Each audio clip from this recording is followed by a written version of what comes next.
was so nice, and like, I'm not doing it. That's fine. Thank you guys so much for coming out. One more time for Mike and Shane. Everybody make it loud for them. Good Lord. Oh, this is fancy. I like that. There's like a whole, that's like a VIP section over there. Not this, this is lower. That's up high. There's 2 bars. That's so many bars for this many people. That's not good. It's not conducive to comedy. Yeah, drunker. That's what we want. I love it. I've never had this many stools on stage. I guess that's what happens. Like, as you grow in your career, there's just going to be more stools and towels. I've never had a towel. This is about as useful as that towel they give you in first class. You're like, oh yeah, hot towel, just like I do for myself. This is great. This is so different from any other show I've done in New York City. The first show I did in New York, I put it on in 2019. It was in a basement in Bushwick. Was anyone at that? There you go, one. All right. You're the only one that survived. All right. No one else made it out of that neighborhood, apparently. Yeah, I didn't. That was the first time I put on a show in New York. I was looking for a venue, and none of the. I don't know if you know, it's hard to get a venue in this town. It's a very sought-after city for entertainment.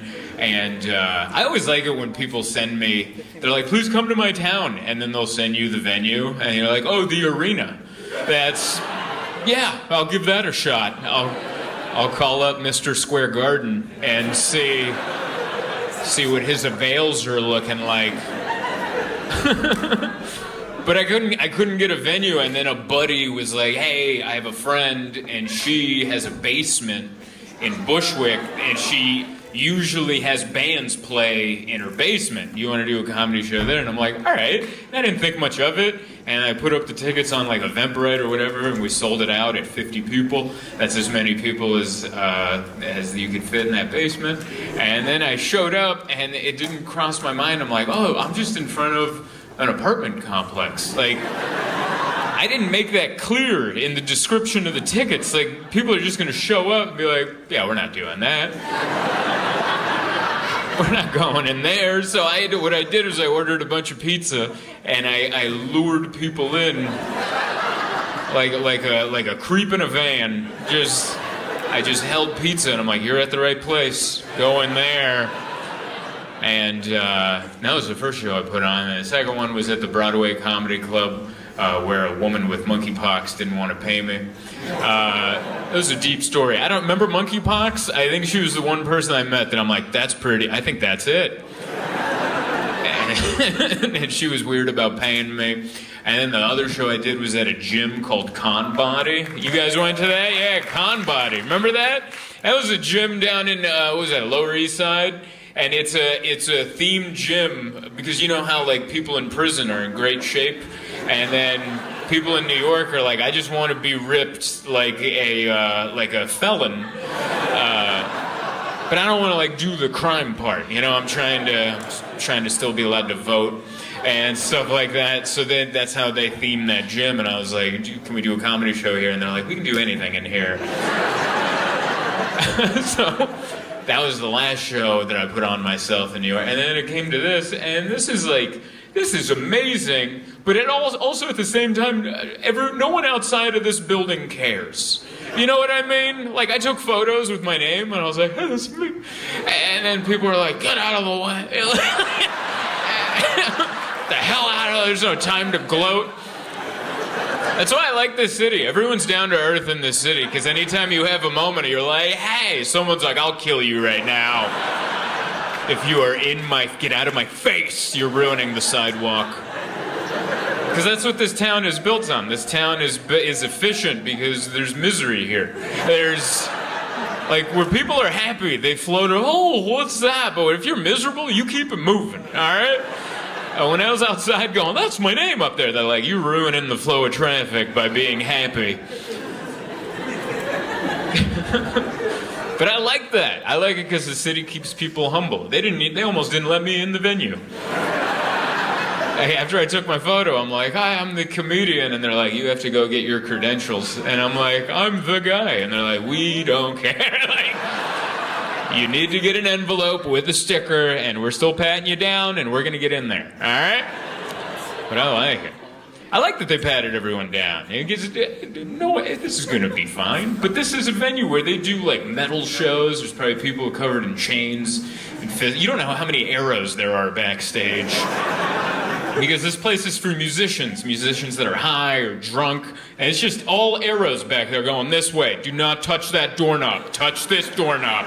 You want to go this way. And that's so a musician who's high off his head,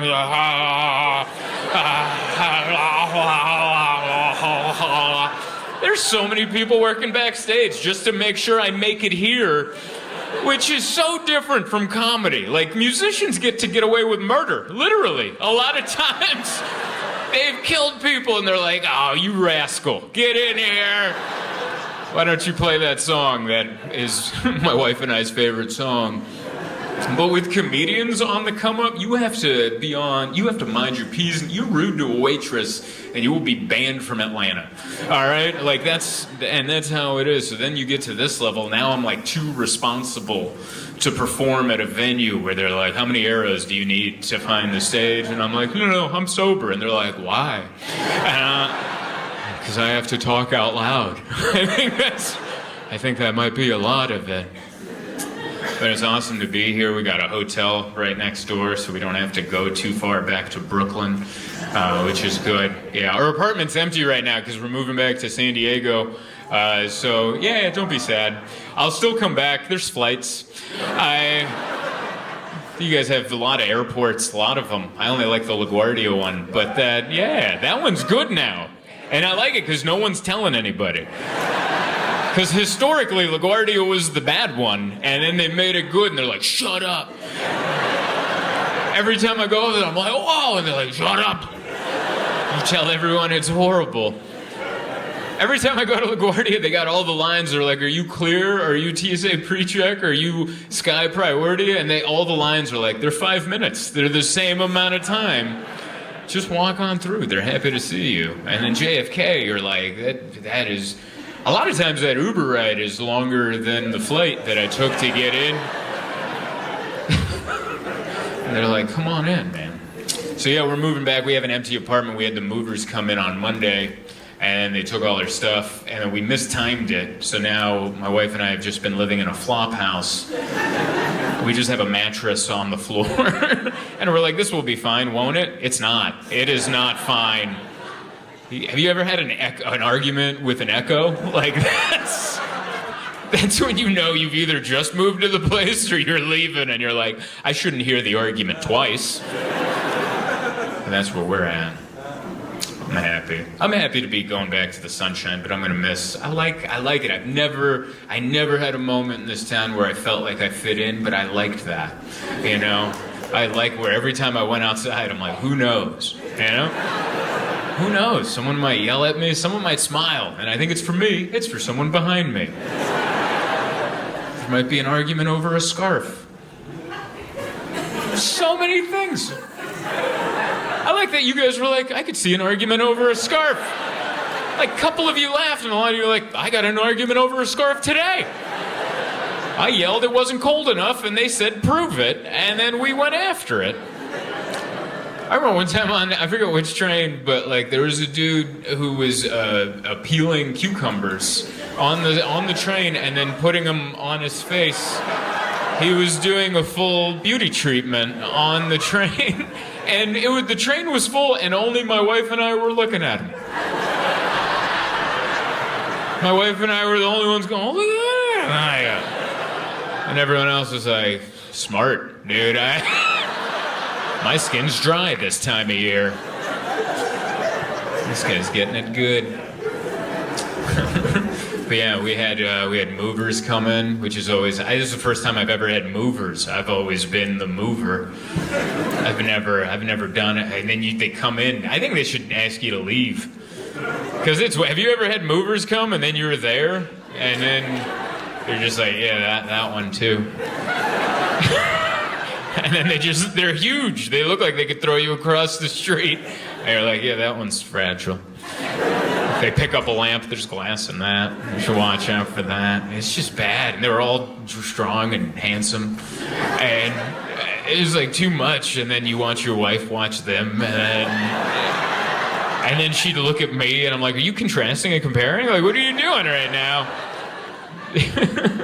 She would come by, do you remember how many of us it took to get that couch up here? And I'm like, don't bring that up right now. They were good guys. Yeah.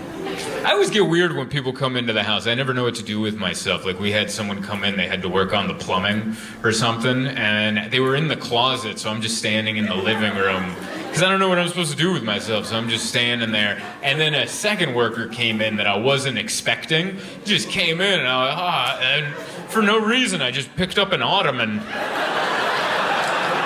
and moved it 2 feet over. And I'm like, yeah, that's where that belongs. What was that doing over there? That's not where that goes. I'm at work too, just so you know.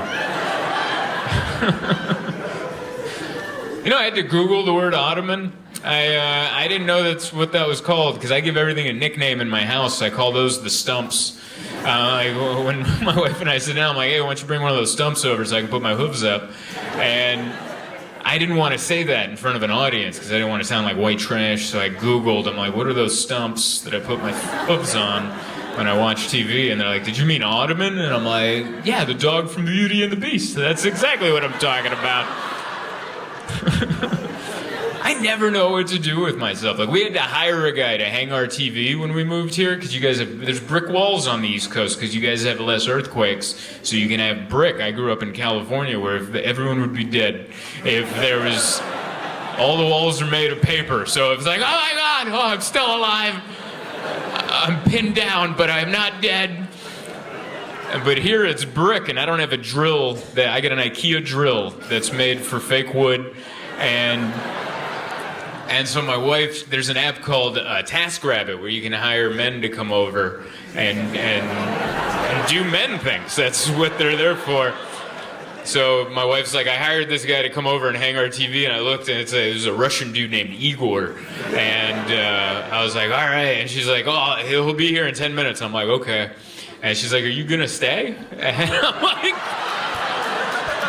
I'm like, yeah, I was, is it weird if I stay? And she's like, I mean, it's just as long as you're comfortable with it, you can stay. And then I'm like, yeah, I'm gonna stay. And he showed up, and I'm like, I should have left. It was, like, I thought I was comfortable with my masculinity, and I wasn't. I thought I was, should have left. He came in and he just pulled out his big, and he's drilling the wall, and there's like brick flakes flying everywhere. He had a big vein in his forearm. Yeah! And then he looked over and we made eye contact, and I'm like, I'm gonna go wait in the bedroom. That's where I'm gonna go wait. And it's a small apartment. My bedroom's just right there. So he's over there drilling the wall. I'm over here just making baby circles. Just tell me when he's done. Tell me where he pees. I have to pee where he pees. Otherwise, this is his apartment now. There's weird rental laws in New York. I don't know if you guys know it. They're like, no, that's his urine. Are you falling asleep? Are you okay right there? Are you very high? Oh, yes?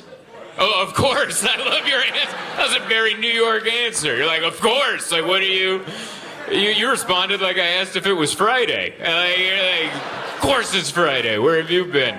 You came to a comedy show prepared. I like that. Some of these jokes you'll get on a delay. Absolutely. Yeah. I've always had a good time here. I have a neighbor named Bob. He's an elderly man named Bob, and he and I just have never we never disagree. We've never had an issue, but you ever just not do it right with a person? Like, every interaction, you're like, what the hell was that? I don't know why, but like, my volume of my voice is always off with this guy. Every time I see him, like, my energy's up here and he's like down here. I'll just be like, hey, Bob! And he's like, and I'm like, try again tomorrow. Like, one time I saw him down the street. You ever see your neighbor but not at your place? Like, you see him somewhere else and you're like, hey, look at us, we're at the same thing. And I did that. I'm like, Bob! And he's like, and I'm like, man, And it's just been a year and a half of that replaying in different ways. Ah! Man, like, ah, and I'm like, idiot. Yeah. I gotta come in smoother. But yeah, it's been a fun couple. Last week, it's been fun. We had the election. I feel it, Some people are happy. I try to remember that. A lot of people are happy. That makes me feel better. You ever see someone happy and then you're happy just because they're happy? Not so much in this city, but like, when you leave and then you're somewhere else and you're like, that guy's so happy right now. Like, I'm proud. Like, just watching the video of people lining up to vote made me like, oh, look at those people. They're lining up to have their voices be heard. That's so nice. I'm just proud of people now. I feel that. Like, sometimes I'll be at the park and I'll see people running, and I'm like, wow, I'm proud of that guy. And my wife's like, do you know that guy? I'm like, no, but he's running. And we're not running, but he's doing it. He doesn't want to run either. We don't want to run, and we didn't. He didn't want to run and did. Like, I'm proud of him. Yeah, I'm glad it wasn't close, the election. I'm happy. And it didn't come out the way I wanted, but I'm glad it was, because if it was close, I would have been like, oh, who didn't vote? But because it was a blowout, I'm like, oh okay. All right. Fine. Recount? We don't need to. I think you did it. It felt like a football game where, like, your team, you're like, yeah, this is it. But then the opening kickoff, you can just feel it. You're like, this isn't going good. Like, I remember at the beginning, they just showed 3 states, and I'm like, that's already a rough first quarter right there. Like, we have New Hampshire. I'm like, is that good? It's like 2 people in that state. It was rough. It was just the reveal of it. It was like a temperature check of the country, I think, is what that election was. And I was like, oh, it's going to go like this. And I'm like, oh, I was wrong. I had no idea everyone felt that way. The election reminded me of my first boy-girl party. I went to my first boy-girl party when I was 12. It was Melissa Vasquez's birthday. It was her 12th birthday party. And a couple days before her party, I was on a 3-way phone call with her. Remember 3-way phone calls in the 90s? And I was on a phone call with her and my friend Johnny C. And she was like, hey, Johnny C., for my party, can you bring over your Snoop Dogg and Dr. Dre CDs? And he's like, absolutely, I'll bring them. And then I was like, oh, I'll bring over my Will Smith's Greatest Hits CD. And there was a long pause and there was 2 other people on the line with me, and nothing. And I was like, well, I'll bring over my Will Smith's Greatest Hits. Like, I repeated myself. I'm like, clearly they didn't hear me. And then there was another long pause, and Melissa's like, you don't have to do that. And I was like, oh, okay. And I'm like, that's what the election was like for me. That was me going, oh, I didn't know. I'll put this away then. That was a lot of my childhood because I didn't have an older sibling. Like, people that are so lucky, if you have an older sibling, they'll be like, don't wear that. You shouldn't wear that. That's your first day of high school? I wouldn't do that. I didn't have that. I would just find out that the thing I picked wasn't cool by showing up. You ever have that? You get a summer vacation, you're like, those green jeans? Hell yeah, dude. I'm wearing some green jeans. And then you show up first day at school, you're like, oh no. And you're like, Mom, I picked the wrong color jeans. And she's like, we're not going back to the store. So you have to be the green jeans kid all of 6th grade.